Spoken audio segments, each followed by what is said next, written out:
Hi, welcome to Reform Tech channel. In this video, I'm going to talk about the Amazon API Gateway. Alright, so API stands for Application Programming Interface. So this helps developers to create and manage the API to backend systems running on EC2 or Lambda or any publicly accessible web service. Alright, so with this you can generate custom client SDKs for your APIs to connect your backend systems to mobile web server and also the server application or any service. Okay, so say I have a company and I want to provide API for mobile and web. Okay, so is in that way, in such a way that I wanted to make it like so if you give me a pin code of your area, I should be able to provide all the hospitals in that area. Okay, so for this we need an API. So I have to pull the data from DB for this, and then I have to push it to the mobile with the endpoints, mobile or web, whatever it is, to the endpoints. Correct. So this would be the flow. So when they call this API, I can provide all the hospitals in that particular place. Okay. So this would be the exact flow. And so if I have few customers, then I can have my own server and I can pull and give them. Right. So that should be okay. But what if my business grows suddenly and we get millions and trillions of requests, and then I cannot suddenly scale my server, and also my DB also grows. So this would be like really great challenge for me then. So here comes the API Gateway service. So through which you provide an endpoint for the customer, which is connected to Lambda or EC2, and endpoint is connected to like a Lambda or EC2. So Lambda fetches from the database and give you that information, right? And also it supports the scalability. So you can scan it well, or no, you can increase or decrease the number of load in it. So that shouldn't be a matter of it.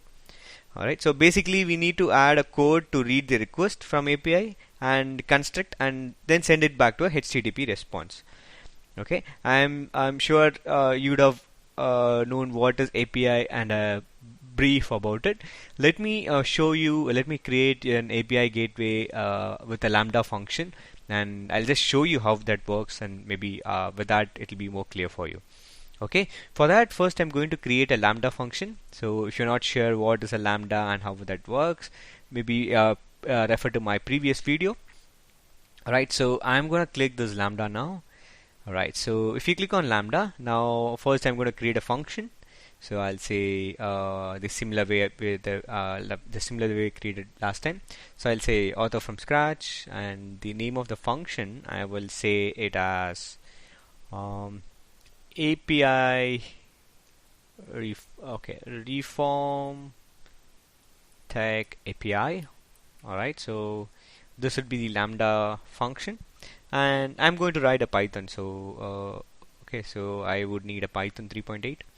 And yeah, permissions, we can give it as a new role with basic Lambda function. Let it create, because I don't want to add an extensive permission for this. So I'm just going to leave as it is with the new role. Okay, so that's it. That is it. I'm going to create a function. So this will create a function for me, and it's creating. It's still creating. Alright, so done. Okay, so now that you have a function created with Reform Tech API, alright, all set. Okay, so now what I'm going to do is I'm going to modify this code in this function. So I have a function. Now let me pull that to the screen. Yeah, okay, this is the function I have. So this is the Python function. So basically what this does is that okay, so I have a car. Okay, so I have to I'm just describing a car here, and with query string parameters, and I mentioned the car again. So on car and model I just want to give it in the HTTP response. Okay, so these two values I'll be passing, and the other value which is fixed this response for the color and the year. So these both are predefined. I defined them already, and the message what you'll get is my car is whatever the car name and the model name with whatever the color as red and year as 2022. Alright, so this should be the ideal thing that I should get get it from the web when you hit it. Okay, so yeah, so this is all good. So now what I'm going to do is I'm going to just deploy this code. Alright, so this code is deployed now. Now this is fine. Now let me go to the API gateway. So now let us create an API gateway. I'll just show you the steps how to do it. So I'm going to the API gateway. So here is the dashboard. If you are going to create it for the first time, you will see this screen. And so we have to go with the REST API, not the private one, because private you could use it from the within a VPC.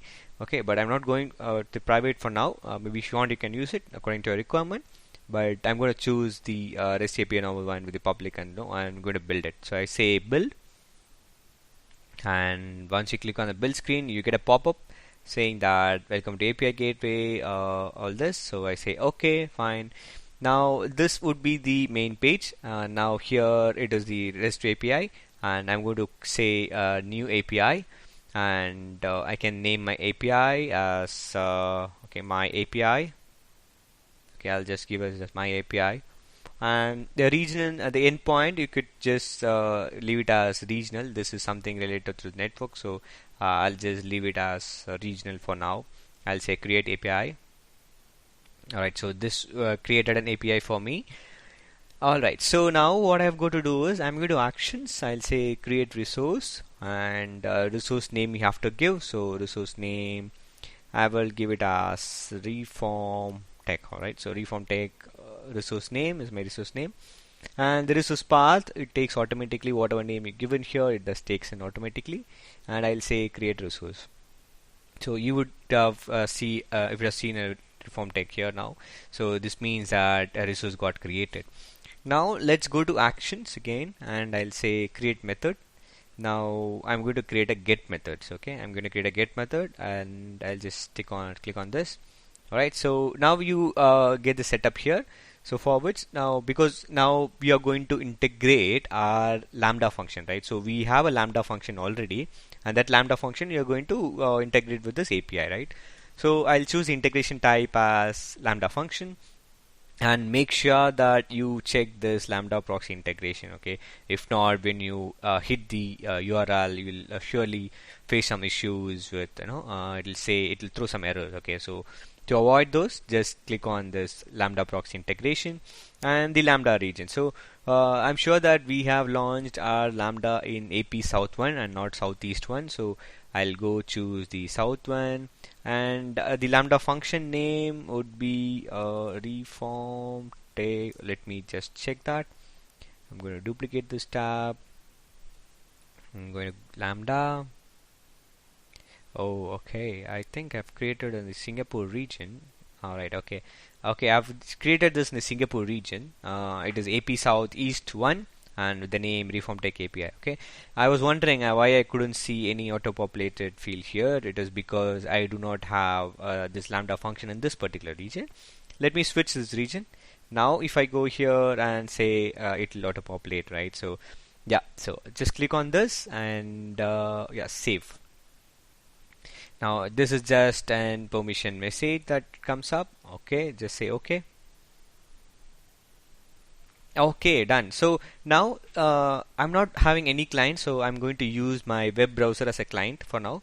And so what it does is when I'm going to trigger it from web client, it goes to the request, and from there it goes to the Lambda, and from the Lambda it goes to integration response, and that gives you the reply, and that will be seen in the browser. Okay, so this would be the execution steps. And so to deploy this, I have to go to actions, and I'll say deploy API, and you can mention any thing as here. I'll say dev, okay, and I'll say deploy.